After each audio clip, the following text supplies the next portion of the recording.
So welcome again. This is question 2, the PPM December 2021 paper, and question 2A asks the 5 barriers that we discuss, the 5 barriers to effective planning. 5 barriers to effective planning. Now, this is the best way to approach this question. We know that planning is a primary function of management. And the best way to approach this question will be to look at the process of planning, because the barriers will generally come in the process of planning as we try to come up with the plan itself. That's where you get the barriers. So come up with the process. This is step 1, step 2, step 3, step 4, step 5 in the planning procedures, and then look at the possible bottlenecks or possible things that might come in to interfere with the process of coming up with a good plan. So that's where this question is has been drawn from, and I guess if you can go with the planning process, you'll be able to get as many barriers as possible. So one of the key things when we talk about effective planning is you must identify the need. You must, in fact, without before even the need, let's talk about, okay, we can talk about the vision, the direction, that the intent. Let me put it as the intent of the company. Where do you want to see the company in the next, like so many years to come? The intent of the company. Intent of the company, that is very important. Now, if you don't know, if you are not clear where the company, if you're not clear on where the company is heading to, then chances are very high that that will be the first barrier to effective planning. How will you plan for a company which you don't know where it's going to? So intent, clarity in this case, we will talk of, now we'll have to negate this lack of clarity in the intent. You don't know the intention of the organization, vision, mission, goals, objectives. This will help describe where the organization is heading to. Now, if you don't know this, it means that we will not talk about effective planning. We can only talk about effective planning when the plan will help you to take you where you want to be or where the organization seeks to go. So this should be the first barrier that we have. Then once you have the intent, you should do a very clear environmental analysis to understand the environment in which you are operating in. Now, if you don't have a clear understanding of the environment in which you are operating in, how will you come up with an effective plan? You won't be able to do that. So we can talk of lack of enough research and understanding, lack of enough research and understanding of the environment in which the business is operating in. And here we are talking about both the internal environment and the external environment. So if you don't really know or understand the environment in which you are operating in, that becomes a very big problem, because you won't even come up with as many alternatives as possible, which will help you now select the best course of action which will be included in the plan. So that becomes a very serious issue. And again, this one will might need, if you don't do enough research, you might not understand the environment, but there's also another danger of coming up with wrong assumptions.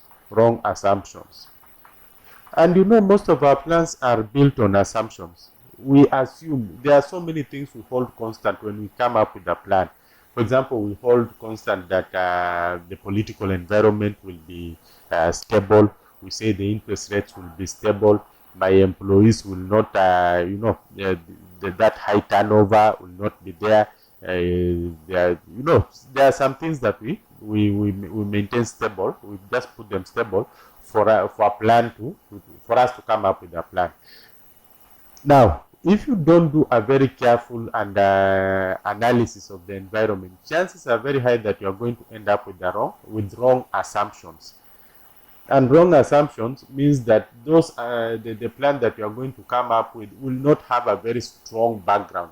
And that's why you hear people talking of why should I come up with a plan yet I will not follow it, because things will just change.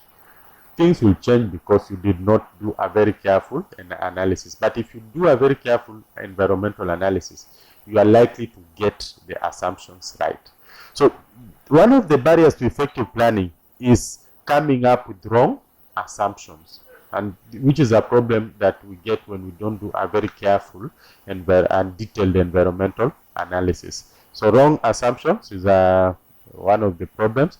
Then of course after we have done environmental analysis, you need to select as many alternatives as possible.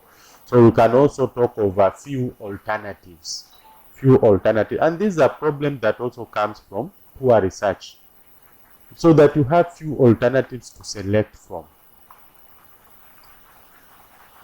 It becomes a barrier to effective planning, because effective plan need to have as many alternatives as possible so that you can pick the best from them. And now if you can only afford few alternatives, then it means you've not even exhausted the various options that you have at your disposal. So that becomes a barrier, because at the end of the day you are going to make decision based on the few alternatives that you have. Then once you have this, you are supposed to, of course, select the best course of action, and then go into what? Let's talk of now coming up with the plans themselves. The plans themselves. You are supposed to come up with the plan where we have alternatives, and then, of course, you do cost-benefit analysis, and then select the best course of action. That is what will be entailed in this stage. Now, the barrier that we are likely to see at this stage is few alternatives to select from, and also selection of the wrong idea or course of action. And this will be because of poor research or personal interests that have infiltrated the system. So personal interest, you pursue personal interest instead of organizational interest, or you've just done mediocre kind of research. That will also lead to selecting wrong ideas. And then, of course, after you've selected, and we can also talk about poor forecasting and prediction, where you just make subjective forecasts. This is a business. You should talk about objective forecasting, the ones that can be supported by facts. So if you just make subjective forecasts, chances are very high that you are not going to come up with an effective plan. Then implementation.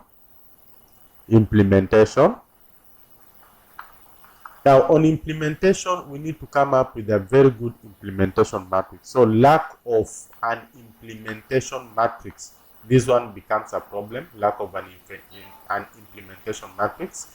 And an implementation matrix will show who is supposed to do what, where, when, how, and why he's doing what he's doing.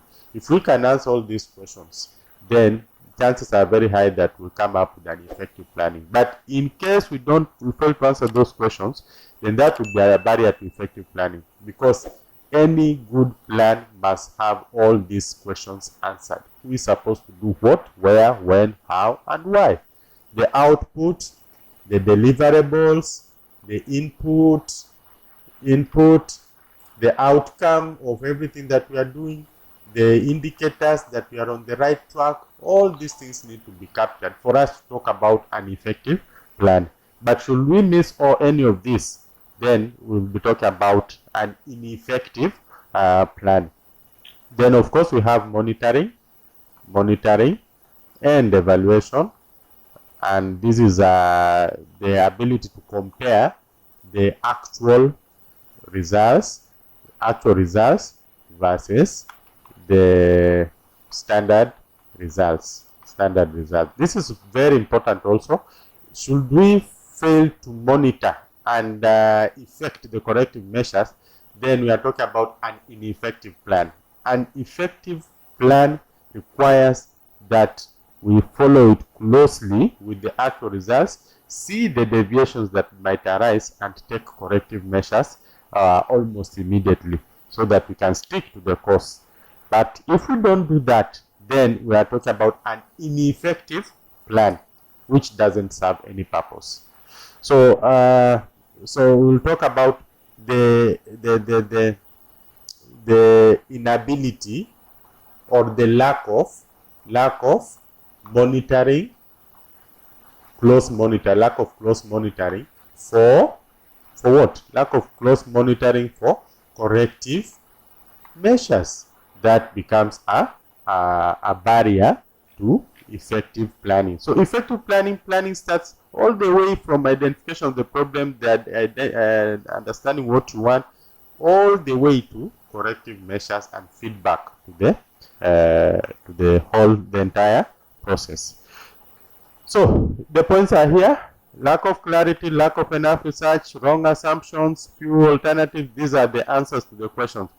This side, we are just trying to look at a glimpse of the process that is entailed in planning.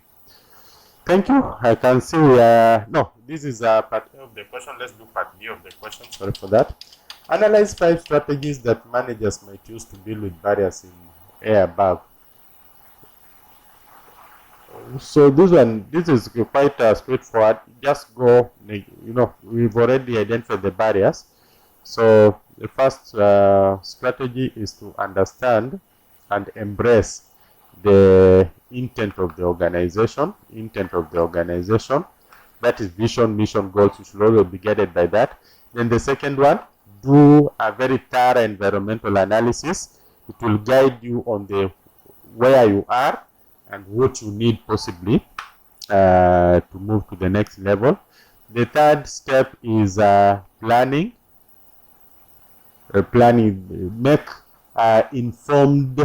Make informed forecasts or predictions.